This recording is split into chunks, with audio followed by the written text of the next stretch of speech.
I it's went to ambiance. the It's like being in the newsroom. yeah, I like went to the No, it's the like the news just came in. That's what we're Yeah, Yeah, that's doing what right I'm now. yeah. saying. So It's what's like that? you're in that room with all the machines in the background. Yeah, What is that news item, Ronald? your tape Uh, machines. so the Texas Chainsaw Massacre, I think Legendary Films did this one. Is now has now been picked up by Netflix and will be coming out supposedly some point in 2021. I mean, if I'm a smart person at Netflix, I'm looking to release it in October, just to pick up on the. So it's in the can, right? The articles that I've read are very weird about the way they write about the tense of what's happening with this movie, but it's Yeah, in the can. Is that it? It's like because to It's say done. it's okay. All it right. seems to be.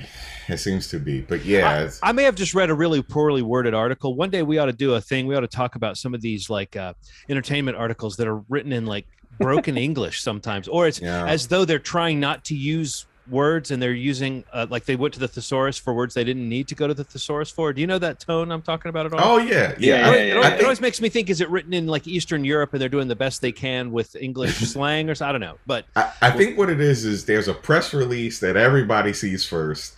and they change the Probably by words. Reddit, yeah. They change a few and words. they just right. don't want to seem like they plagiarizing. Right. So they just switch some. They start the end of the sentence and the beginning of the sentence and try to make it sound like it's a different thing. But yeah, But they'll do something weird, like it'll say like it's been 2 years in the making, and they'll change it to like it's been 2 periods in the making. Like they'll change it to something weird that's like somewhere there's a list of synonyms that might include that word. yeah. But if you know what I don't know. I'm a picky picker, but anyway, yes.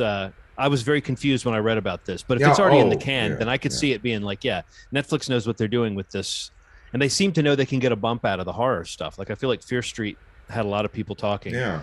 Yeah, definitely. And this feels like the first thing that's like a franchise that we know that Netflix is putting out that's in the horror genre.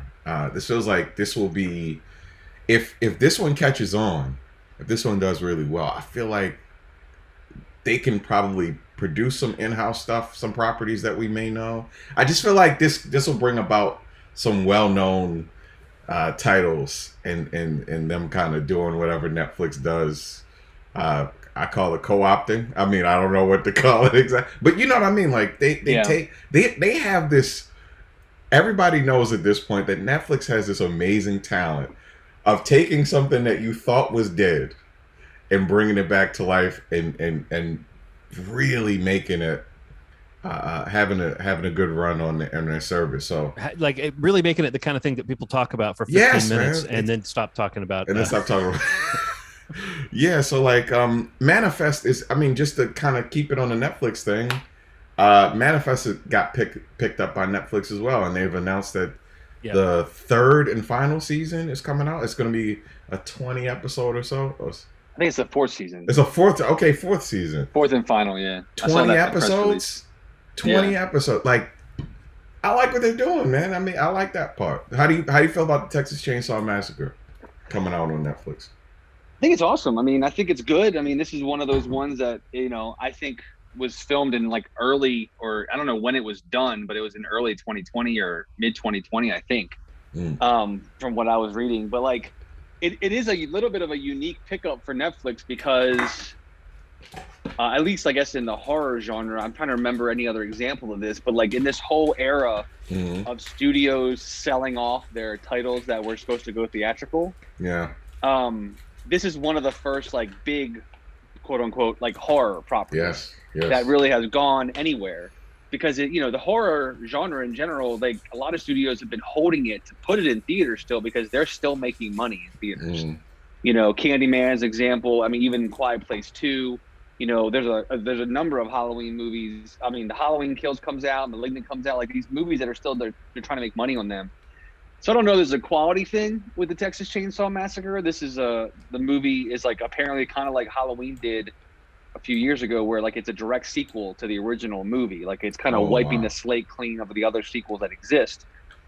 So yeah, you're right. Like if it's successful, maybe it's something that Netflix continues with, or maybe it's just the basis for Legendary to continue to do stuff with this property. But yeah, it's a little different because it's been a bit since Netflix kind of grabbed one of these movies that was supposed to go theatrical. They bought a few of the Paramount titles and things like, I remember like The Lovebirds is one of them that they did. Mhm. but they haven't really grabbed a lot of these like theatrical queued up movies in a little bit. So yeah, you're right. If they can get this going and ready to go sometime in October around Halloween, that's pretty great programming on their part against Yeah. the theatrical movies that are coming out at the same time. But yeah, I don't know. I'm excited to see it. I mean, I'm always down to check it out, and especially if it's on Netflix. So I already have that. I'm Yeah. good.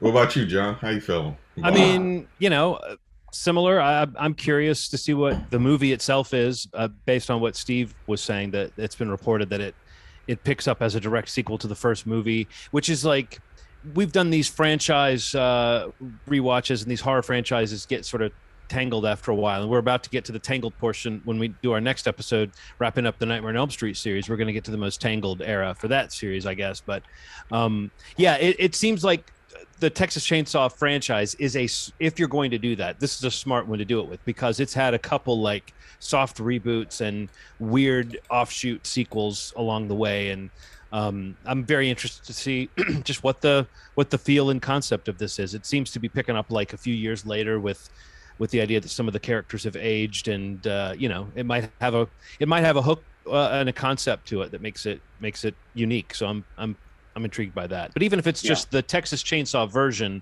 of what we got with the 2018 Halloween, I'm curious to see what kind of moments they can create, what kind of scenes they can create. Those movies at their best have always had a certain amount of like torture porn element to them, but also a certain amount of just shock, sudden violence, and then also somebody gets an awful fate that's kind of drawn out. So there's a lot of impact you can have in that kind of slasher zone with this.